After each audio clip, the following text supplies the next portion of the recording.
الباشن فروت او ام الفواكه والميس فلورا كلها اسماء كتير لثمرة واحدة، لكن الطعم مختلف.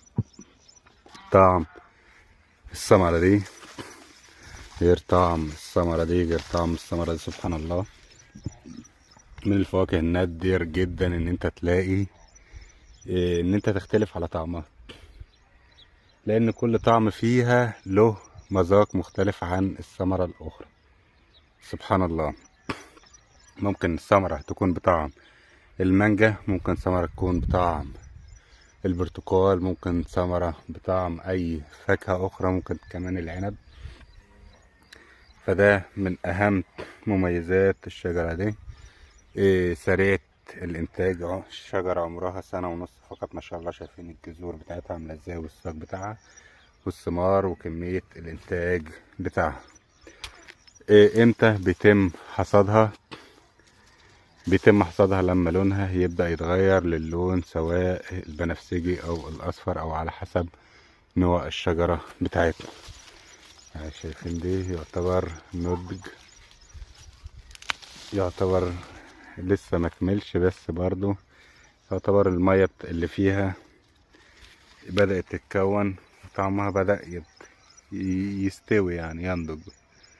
ان شاء الله من شجرة واحدة، اللهم بارك.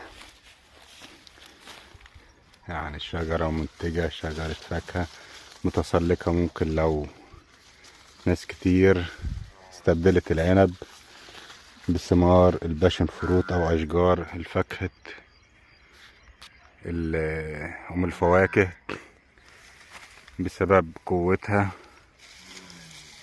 وكمية الانتاج بتاعها، وكمان ما بتحتاجش عناية ولا رش ولا مبيدات ولا اي حاجة تذكر.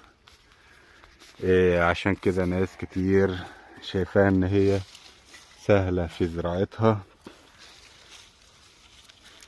وبدأوا يزرعوها، يعملوا لها تكعيبة، يعني اقل تكعيبة يعني بتشيلها كمية انتاج ما شاء الله كبيرة. كمان سعرها غالي، غالي قوي يعني. عشان كده بدأ ناس كتير تزرعها. شايفين نمو خضري كبير، وكمان نمو زهري كبير جدا.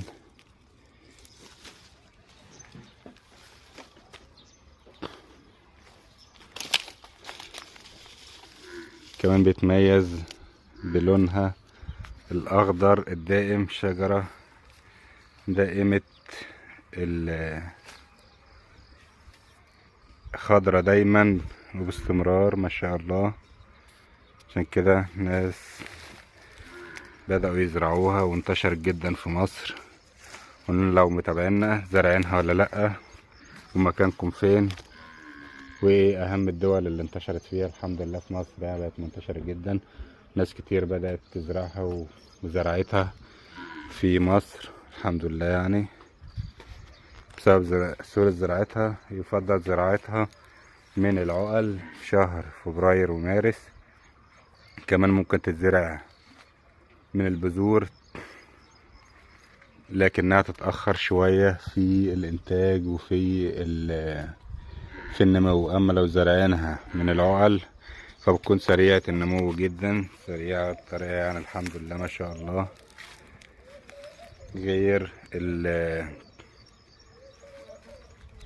غير البذور.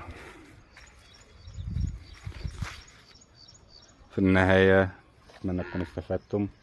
شكرا لمتابعتنا. السلام عليكم ورحمة الله وبركاته.